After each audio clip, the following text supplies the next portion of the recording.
Mga kapraps, ipakita ko lang sa inyo ang isang property na for sale dito po sa bayan ng Pila, Laguna. Yan, ito na po ang property. Mayroon itong bakod dito sa gilid mga kapraps. So, ayan. So, yan yung pinaka boundary niya. So, kita naman po natin may mga tanim po siya na saging sa loob. Tapos mayroon kayong mountain views. Ayan mga kapraps, oh. Ang ganda. Lalo na doon sa bandang likuran nitong property. Ito po ay tabing kalsada lamang. Ayan po. Meron na ditong linya ng kuryente at saka linya ng tubig. Ito yung poste mga kapraps. Tapos dito sa gilid, sa may tabing kalsada, mayroong tanim na abukado. Ang property na ito, ang kabuuang sukat ay 2.3 hectares. Ito po ay magkabilaan. Bali, ang title po nito ay tatlo mga kapraps. Ito naman po ang kabilang property. So kasama po ito sa bentahan. Tara, tingnan natin ang loob.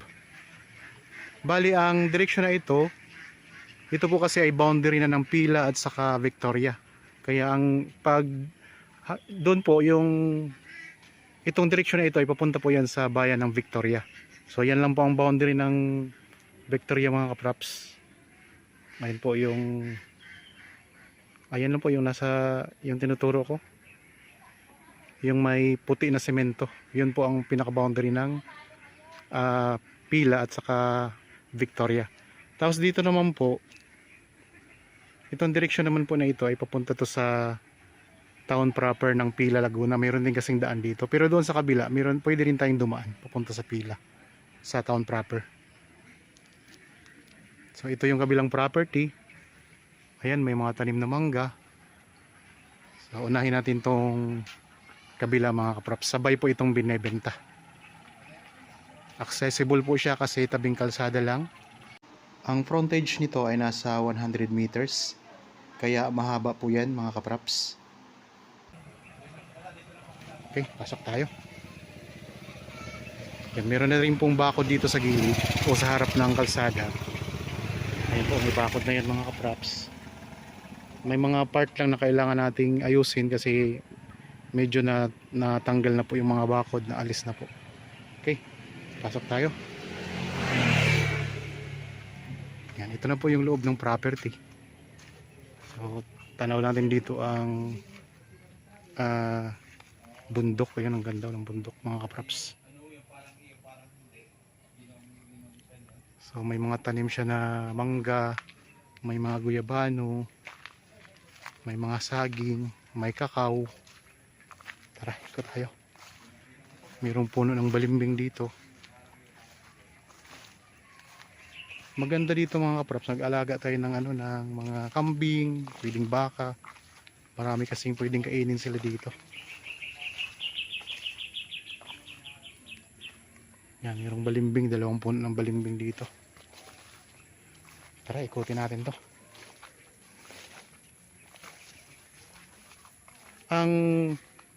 Ang Pila, Laguna mga kapraps, ang distansya nito sa town sa Manila ay nasa 2 hours mahigit lang. Kaya mabilis na rin po ang biyahe dito. Yan, meron tayong puno ng kawayan. Ito yung bakod mga kapraps, yung pinaka boundary ng property. Ayan. So marami siyang tanim na saging sa gilid. Ayan yung avocado, yung sa tabing kalsada kanina. Dito may puno ng kalamansi. Ayan, daming bunga mga kapraps ng kalamansi.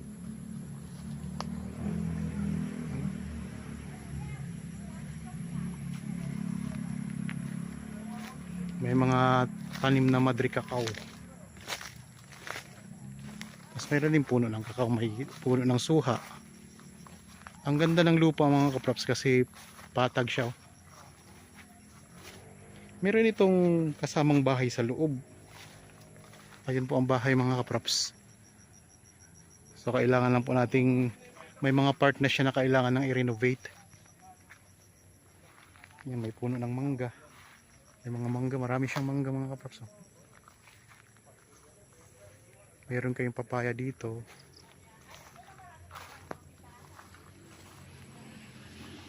Dito tayo sa may bandang likuran itong property. Itong pinaroroonan natin ngayon mga kapraps, ay part lang po ito ng 2.3 hectares kasi magkabilaan po itong property.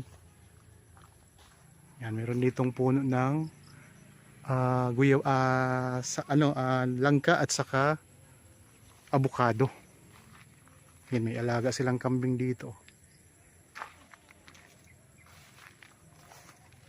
Ito ganda ng mga kambing mga kapraps. Yan, nandito tayo ngayon sa bandang likuran ng property. Bali, ang palibot ng property ay may mga tanim na mga saging. May bakod na po ito. Yan, may bakod na rin po ito dito sa likuran. Ayan o. Mataas din po ang bakod mga kapraps. Kung matanggal po yung mga saging na yan, tanaw na tanaw natin yung magandang view dyan na may bundok. Ayan, kita nga natin o. Gaganda ng mga bundok. Nakaka-relax tingnan, panoorin. Dito may ano pa tayo, may malunggay.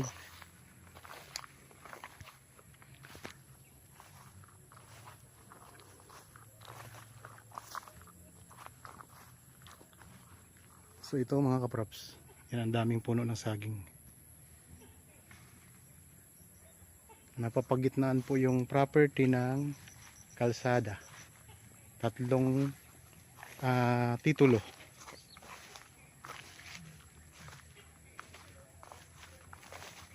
Sa mga naghahanap po ng property dito sa bayan ng Pila, so ito po, maganda ito mga kaprops.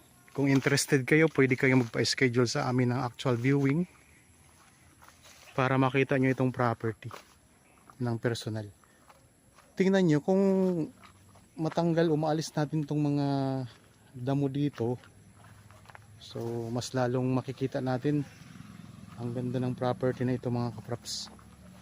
Ito nakikita nyo mga semento na to, ito'y ginawa kasi nila dating itikan. Kasi dito sa Pila, katabi lang din kasi ito ng Victoria, marami dito nag-aalaga ng mga itik. Kaya mayroon silang itikan dito.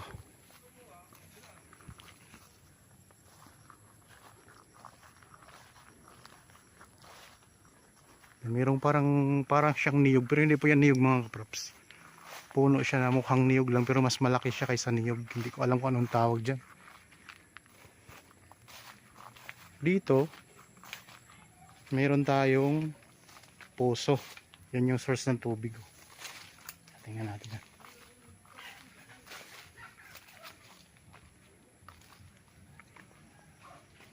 So i-try natin yung poso. Yan, may tubig siya. Kailangan lang siyang lagyan ng tubig para pagbomba natin. Baktuan natin. Tapos ano siya, makakuha na tayo ng tubig dito. Ayan mga kapoks,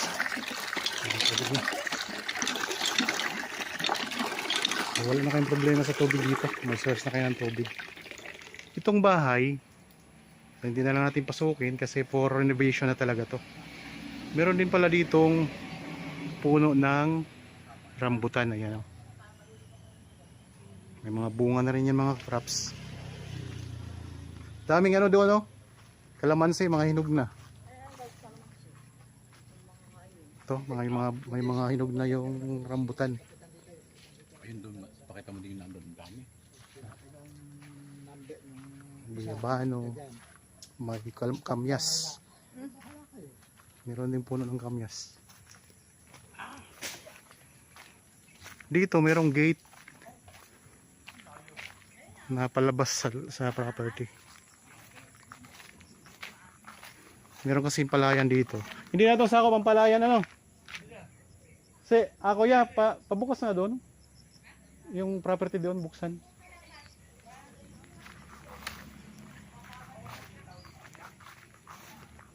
Yan, dito ito yung pinakalikod ng property mga kaprops. Tingnan lang din natin. Ganda kasi ng view dito. Ayan o. Tingnan nyo ha. So nakasara yan mga kapraps. Ito yung pinaka likurang bahagi ng property. Bubuksan natin. Yan.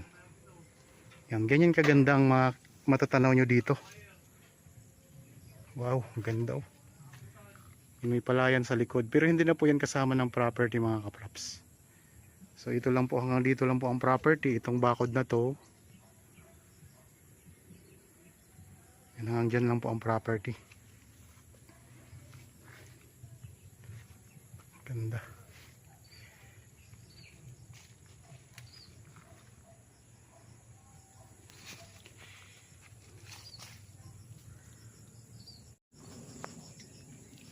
Dito sa kabilang side mga kaprops, wala pa pong bakod. Kaya need nyo po itong bakuran dito. Anong puno to kuya?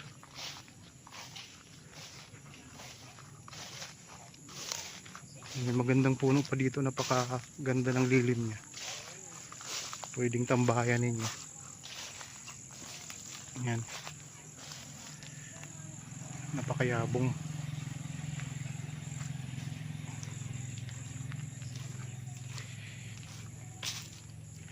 So itong bahay di ko napapasukin kasi for renovation na talaga to mga kaprops. Yan ang ganda, ang daming puno ng, ang daming bunga ng rambutan. Ayan, pulang-pula na.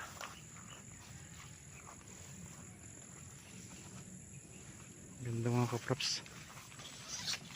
Tikman nga natin kung matamis. Ito mga kaprops oh. Ito yung rambutan. So ang gusto nyo pong maging inyo itong rambutan na ito, pwede nyo bilhin itong lupa. 2.3 hectares. So maraming mga tanim, nakita nyo namang inikot ko.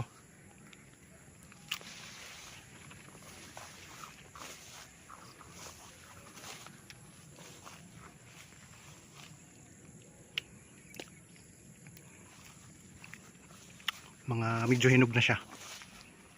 Hindi pa lang siya ganun katamis. Ayun ang kalsada. Puntahan naman natin yung kabilang property.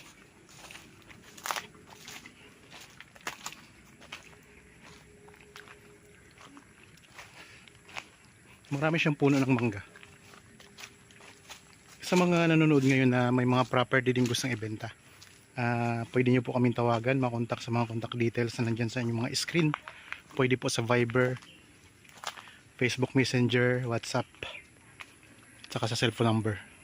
Yan, ito yung kalsada mga kaprops. Ito yung pumagitna sa property na ino-offer ko sa inyo. Two-way po ito. Pwede magsalubong ang mga sasakyan dito. So, tabing kalsada. Tapos dito sa kabilang side mayroong irrigation. So irrigation po yan mga kaprops. Dito sa bayan ng Pila, hindi po dito binabaha. Hindi kagaya sa ibang lugar kasi ito kasi mataas na lugar ang Pila. So wala tayong baha dito. Itong irrigation, ito yung nagsusupply ng tubig sa mga palayan dito. Yung pinakita ko sa inyo kanina mga kaprops. So ito yung pinanggalingan natin kanina. Ito naman po yung katapatan na kasama din po sa binibenta. Yan, mayroon ding tanim na puno ng mangga. Kaya makapasok tayo din? Tara, subukan natin pumasok doon.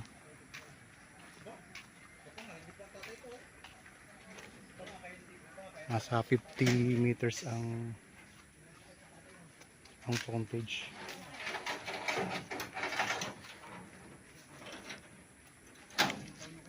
Tara, pasok tayo dito sa isang property.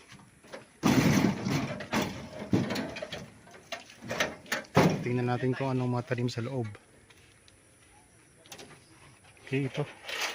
Yan, nandito na tayo sa loob ng property mga kaprops, yung katapat nung pinanggalingan natin. So ikutin din natin, hindi lang natin maikot lahat kasi medyo masukal ang ibang part.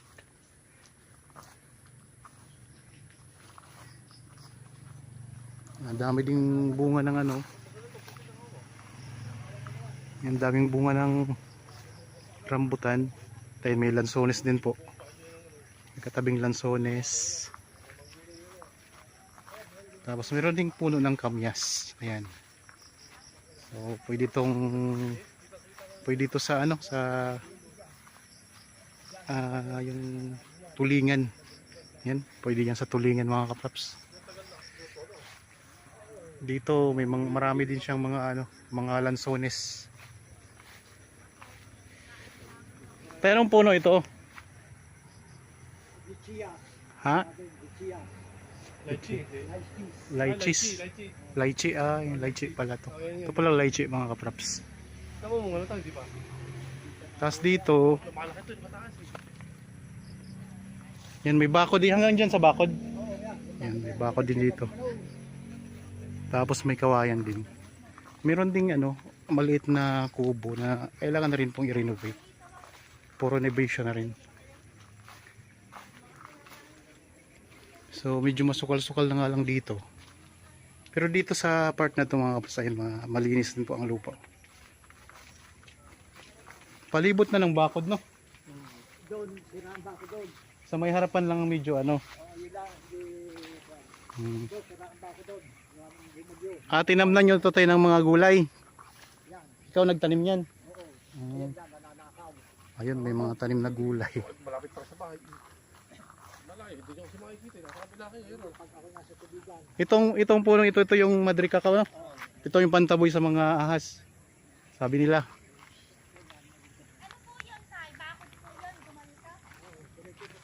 Yan. Ito pala itinamnan ng caretaker ng mga gulay. Ang daming gulay mga kapraps. Oh. Mga talong. May mga talong dito. May bakod na siya. Doon lang hindi medyo sira na doon yung bakod doon mga kapraps dito. Pero dito may bakod dyan na semento. Yung daming tanim na saging. Oh. Ulitin ko lang mga kapraps ha. Yung property na pinanggilingan natin kanina, kasama pa po yun. Ang daming ganda ng mga sili. Ang daming bunga. Yung pansigang na sili. Mahal to mga kapraps. Tapos dito may mga sitaw pa sila na tinatanim yung caretaker. So maganda ang ano dito, ang lupa. Mataba din po ang lupa. Ito nga lang po ay mga patapos na itong ano, ang ano nito, ang season nitong mga sitaw, kaya di na siya ganun kadaming bunga. Pero yan ay marami na silang naani dyan. Tapos dito may mga ano po, okra. Daming okra.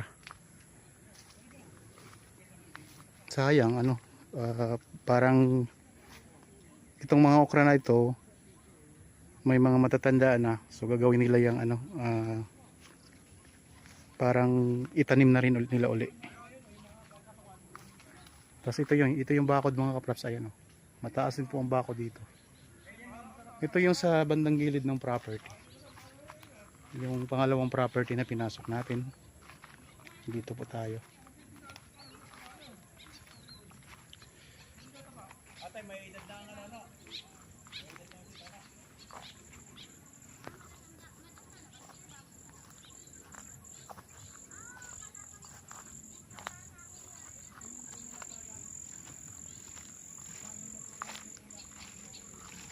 Yan, dito tayo sa bandang likuran ng property mga kapraps.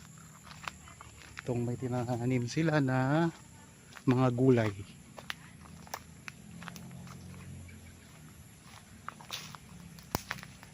Dito, ito yung kailangan yung lagyan ng bakod. Tapos nandito sa likod yung ano, irrigation, may irrigation din kasi diyan. Ayun, may palayan din po sa likod mga kapraps. Yung naririnig yung ano, Agos irrigation po yan. Habang kayo po ay nagpapahinga at nagre-relax dyan sa inyong bahay, yan, samahan nyo po ako, ikutin natin tong property. Medyo malawak-lawak po kasi 2.3 hectares ito.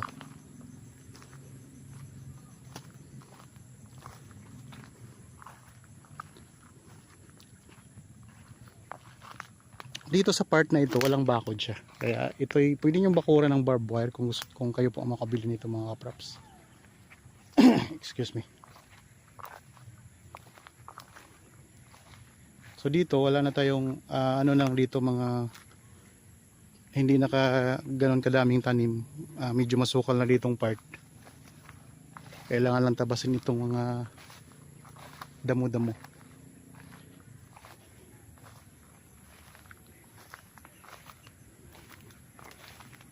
Pero overall sa assessment ko mga kapraps, maganda itong property. At ang presyo makikita nyo po sa description box. So kung sakaling nagustuhan nyo, pwede nyo tingnan. Tapos pwede tayong makipag-usap sa seller para kung gusto nyo mag-negotiate, pwede kayong mag-negotiate sa seller mga kapraps. Daming okra doon, oh. Okra.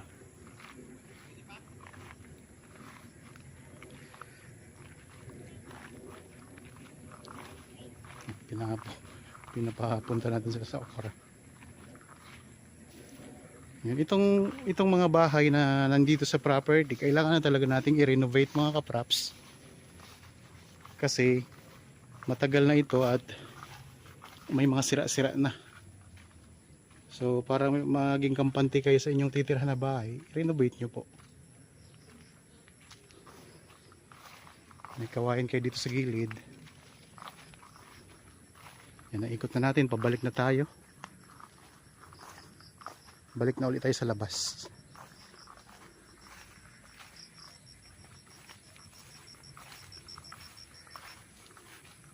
So ang kailangan lang natin dito, kasi ang tingnan nyo ang ang lupa, may mga carabao grass na rin siya natanim. Kailangan lang natin dito ay pwedeng imawir po, tapos tanggalin po yung mga damo-damo para mas lalong makita natin ang ganda ng property.